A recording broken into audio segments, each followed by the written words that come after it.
Jadi kalau istilah orang tuh, Apa tuh? berhentilah sebelum kenyang itu udah paling benar. Kalau ini kenapa? Ya makanya jangan yang berlebihan tuh. Oh, makanya namanya bucin ya, ya kan, budak cinta ini kan. Bahkan ini juga sebenarnya kalau dibilang budak cinta ya mungkin semua orang merasakan menjadi budak cinta tapi nggak berlebihan gini, Vi. Ini sampai nyekap orang itu kategorinya Dia apa ingin ya? menguasai secara utuh dan sepenuhnya. Ya kawinin aja pacarnya. kalau gitu mah. Bukan masalah itu. Yang bisa menguasai kita seperti itu hanya Allah Subhanahu wa Ta'ala. Nah, Oke. Kita akan membahas mengenai hal ini dengan dua narasumber. Sudah ada Mbak Oriza Sativa, psikolog. Selamat pagi Mbak Oriza. Pagi, Mbak. Mbak Kamarati, Sehat, Mbak? Mas Faris, Mas Arif. Ya. Oke. Ini tidak dalam kondisi bucin kan Mbak pagi ini Mbak? Jangan. Oke, kemudian juga sudah ada Pak Tatang Ruspendi, Ketua RT di lokasi kejadian ya, Yang di berarti Bandung ya? di Bandung Jawa Barat. Pagi, Pak Selamat pagi Tatang. Pak Tatang. Selamat pagi. Baik, tapi sebelum ke Pak Tatang saya mau ke Mbak Oriza. Mbak, kalau melihat ini kan dua kasus yang berbeda, dua-duanya bucin, tapi yang satu sampai menganiaya, yang satu kok tega sampai menyekap pacarnya ini sampai sebulan lebih begitu, tidak ada aktivitas di luar ruangan. Bahkan mohon maaf nih untuk urusan ke belakang ya. Di dalam kamar juga. Di kamar juga gitu loh. Mbak. Ini ada apa sih sebenarnya? Saking nggak boleh keluar dari Iya, kamar dan hasrat untuk menguasai. Nah.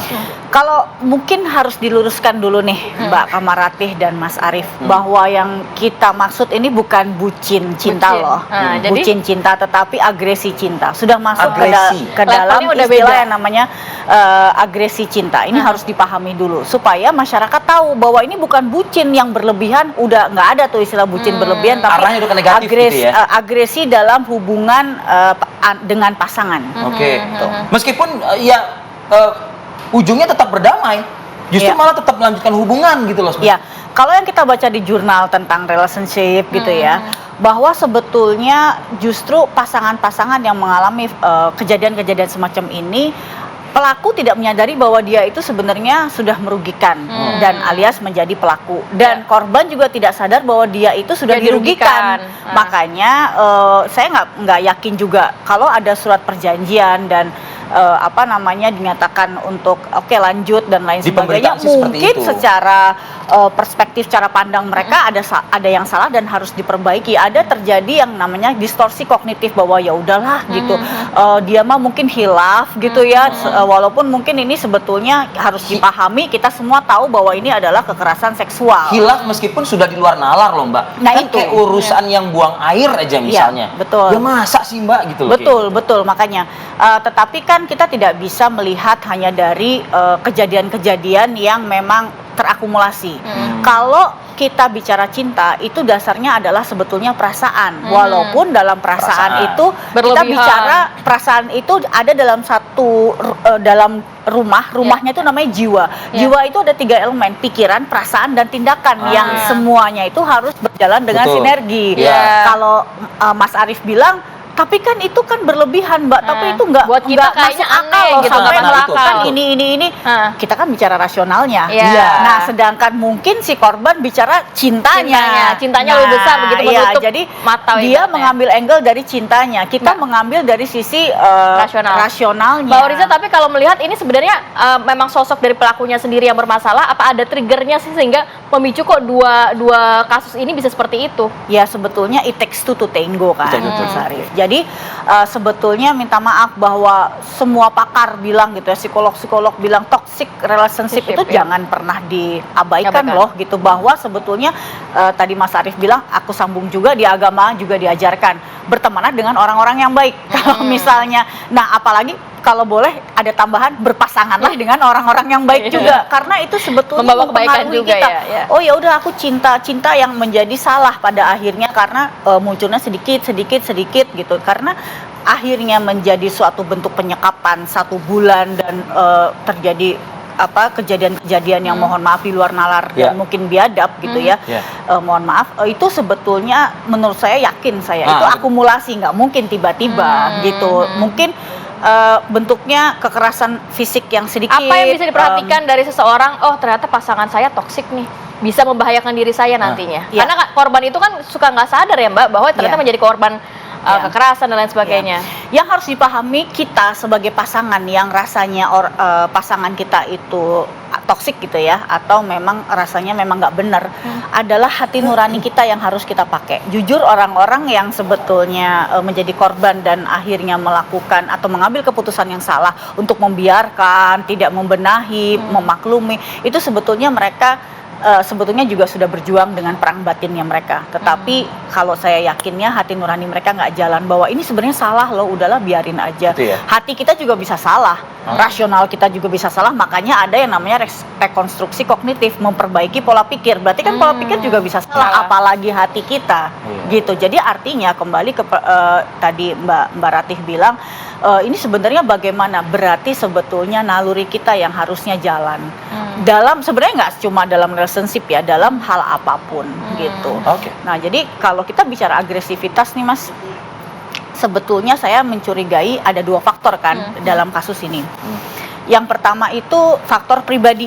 Jadi harus dipahami, bahwa sebuah perilaku agresivitas tadi, agresivitas cinta itu bisa terbentuk karena faktor pribadi, seperti orang-orang yang kemungkinan kita yakin ya secara klinis itu pasti kejiwaannya bermasalah, kepribadiannya bermasalah, dan ada faktor-faktor yang melatar belakangi seperti frustasi kronis, stres berat, tapi kita kan belum tahu. Tapi pasti ada. Pasti ada di Belum gangguan lagi kejiwaannya gitu ya. bicara mengenai faktor sosial, misalnya tekanan hidup, kompleksitas hidup gitu ya, dan kemungkinan pola asuh yang memang salah yang kita sebut, yang akhirnya melahirkan perilaku menyimpang pada anak kecil di masa dewasanya yang kita sebut dengan psikogenik. Oke, baik, kita coba juga menggali keterangan dari Pak Tatang, Ketua RT di tempat kasus yang di Bandung ya. Tapi nanti ya Pak Tatang ya, usai jeda pariwara berikut kami akan kembali lagi ke Anda. Tetaplah bersama kami. Ya, ingin langsung ke Pak Tatang, Ketua RT di Bandung. Pak Tatang, perihal kejadian ini yang disebut-sebut sampai dengan memakan waktu 1 bulan Pak, disekap dan lain sebagainya. Ini benar Pak adanya Pak? Dan apa sih Pak yang Bapak ketahui dari penyekapan yang dilakukan oleh pelaku ini Pak? Saya terus terang, saya nggak tahu udah kejadian. Kan saya lagi kerja. Pas pulang kerja istirahat, ada berita dari warga bahwa atas nama AG itu dibawa oleh kepolisian. Masalahnya ada penyekapan, kata warga. Saya menghubungi langsung orang tuanya juga sama bapaknya dibawa ke Polsek 05. Lantas saya cari lagi berita ada penyekapan katanya. Yang disayangkan korban, kenapa kalau penyekapan, kenapa nggak dari 1 minggu atau 2 minggu, bahkan di rumahnya disekat-sekat, itu 1 kamar, bahkan bukan benteng tembok, tapi triplek Pak. Yang disayangkan kenapa kan si AG itu sering keluar, kenapa nggak berontak sama yang sebelahnya. Itu menurut saya, tapi tetap menurut kepolisian bahwa mengurung orang itu tanpa dinikahi itu tetap salah. Memang salah, tapi kan berita udah menyebar penyekapan. Kenapa? Ya menurut saya, kenapa nggak berontak? Itu kan si AG itu sering keluar. Pak RT. Halo Pak RT, Iya. Pak Tatang. Iya. Di rumah itu ada siapa aja sih Pak? Disebut-sebut katanya ada orang tuanya pelaku juga di situ. Orang tua pelaku kebetulan kamarnya di bawah. Kalau bibinya di atas. Sama disekat-sekat, itu sama triplek Pak, bukan benteng.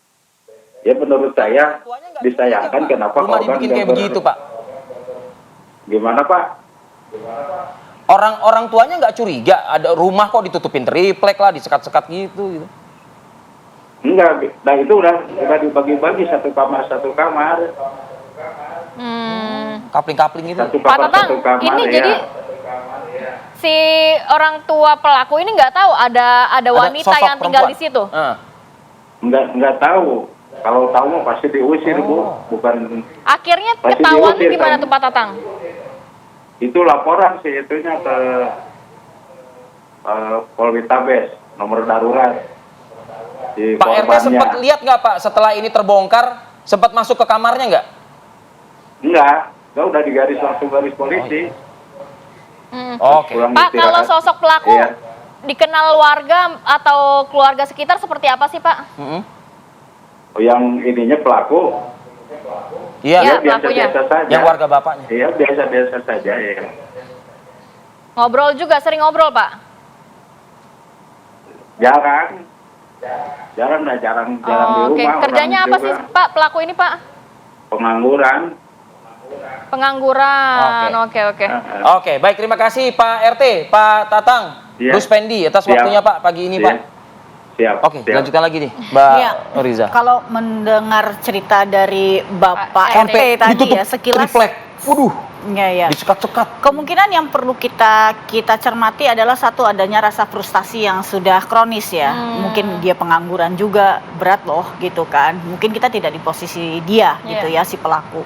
Kemudian adanya ketidakpedulian sosial atau memang kelengahan-kelengahan yang terjadi dalam lingkungan Ya kan itu keluarganya pasti. nggak tahu ada. Iya, itu makanya turut menjadi faktor melenggangnya sebuah kejahatan kan gitu. Dan yang lebih miris menurut saya adalah dari sisi si korban nih gitu. Sebetulnya dia bisa memilih untuk bisa tegas bersikap. Iya tadi Tetapi Pak sekali RT lagi, mengatakan kan teriak kayak apa Iya, kayak kan kayak begitu gitu loh ya. ibaratnya dan kan. saya yakin nih ya, ada akibat, ada sebab. Jadi si pelaku juga melakukan itu karena dia yakin si Korban ini? pasangannya itu mungkin tidak akan berdaya, makanya dia bisa. Kan sebetulnya walaupun melakukan agresivitas itu dengan suasana yang emosional, tetapi kan tetap ada hitungannya juga gitu sebetulnya. Jadi bahwa paling nggak akan kenapa-kenapa. Dan saya sih lebih curiga yang sebenarnya bucin. Kalau kita temanya bucin cinta, yang bucin itu justru si Korbannya? korban, bukan si pelaku. Sudah tahu dalam keadaan Ya. yang seperti itu bukannya menyelamatkan diri ya, begitu bucin ya, ibaratnya. kepada bukan soal itunya juga, tapi bagaimana dia untuk mempertahankan diri dalam situasi semacam itu. Menurut saya dia yang bucin kepada orang yang, mohon maaf kalau dari sisi saya mau berpikirnya pasti ada masalah dalam kesehatan jiwanya dan masalah dalam kepribadiannya, mohon maaf, gangguan kejiwaan dan gangguan kepribadian itu udah pasti. Apa yang harus dilakukan? Cuma apa mungkin kan sih? kita nggak tahu. Dengan banyaknya kasus-kasus seperti ini, Mbak. Kita harus pahami batas abnormalitas sebuah hubungan itu yang bagaimana, itu yang terpenting Mas gitu.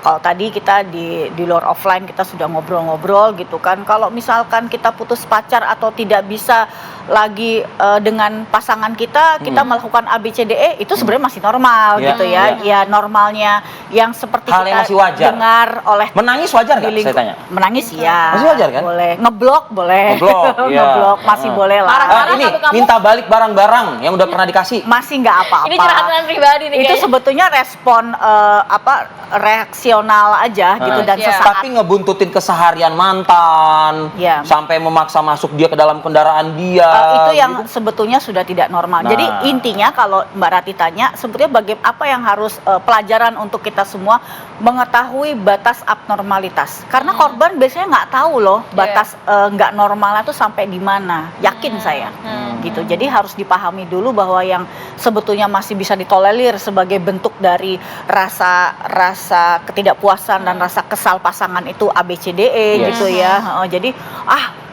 yang lebih disayangkan dalam jurnal penelitian bahwa relationship yang toksik bahkan destruktif itu biasanya malah diyakini bahwa ini hanya sebagai relationship yang di luar kendali, titik, atau berlebihan, titik. Tapi tidak dianggap sebagai sesuatu yang tidak normal, menyimpang. Bahkan itu yang bahaya. juga begitu ya, membahayakan juga ya. Iya, itu biasanya sih terjadi Mulai seperti itu. membahayakan, mengkhawatirkan, tapi saya masih cinta, gimana dong? Nah itu karena rasa yang besar dari cintanya itu berlebihan. Tadi di awal kan Mas Arief udah bilang apa-apa itu berhenti sebelum kenyang. Iya, betul.